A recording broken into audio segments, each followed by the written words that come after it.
Bismillahirrahmanirrahim. Nous allons voir dans ce cours-là les principaux ordres et concepts vocaux simples d'un nom médical arabe.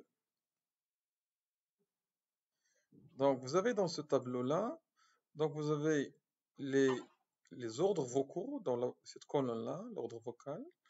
Vous avez le concept vocal correspondant, donc l'asma al-awzan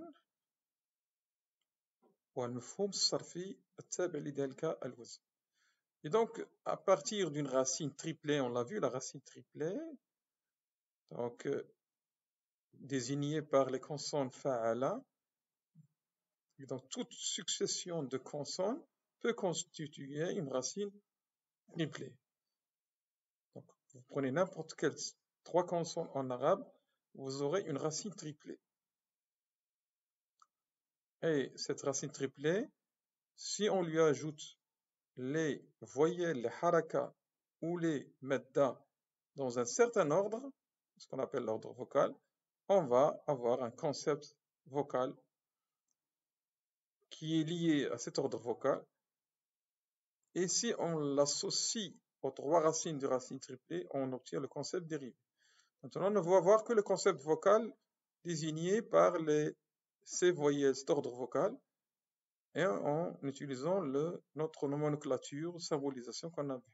Donc, si on prend l'ordre vocal fi'l, donc tiré, c'est-à-dire soukoun. Fi'l, le concept vocal, c'est action de faire. L'action de faire de quelque chose, fi'l. Ou bien, elle peut être désignée par fa'l. Fa'l ou fi'l, c'est deux manières de désigner l'action de faire quelque chose. Il y a d'autres ordres vocaux qui désignent aussi, mais je suis en train de vous montrer juste quelques exemples des ordres vocaux courants. Mais dans l'arabe, en arabe, il y a beaucoup d'ordres vocaux. Donc, pour vous, c'est ce qu'il faut connaître. Donc, fi'l, fa'l. Si on veut désigner le sujet qui exécute l'action, je vous donne ici deux manières de le faire.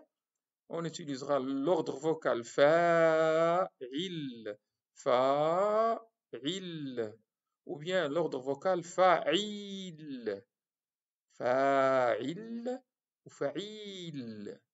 Ou bien, si on veut dire une maladie, le nom d'une maladie à partir d'un organe ou d'un symptôme par exemple, un signe de maladie, on va dire fu'al.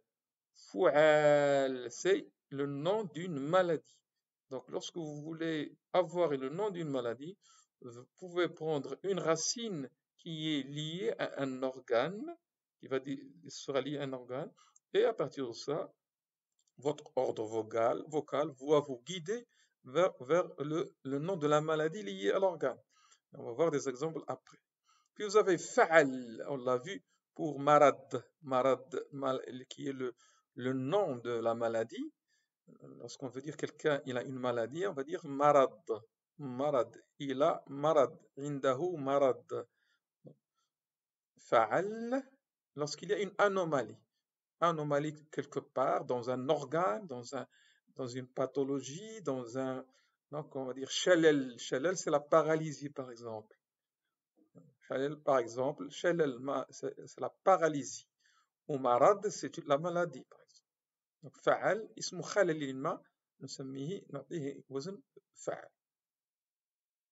Voilà quelques exemples d'ordres vocaux que vous pouvez utiliser pour créer soit l'action de faire quelque chose, soit le sujet qui exécute l'action, soit le nom d'une maladie, soit le nom d'une anomalie.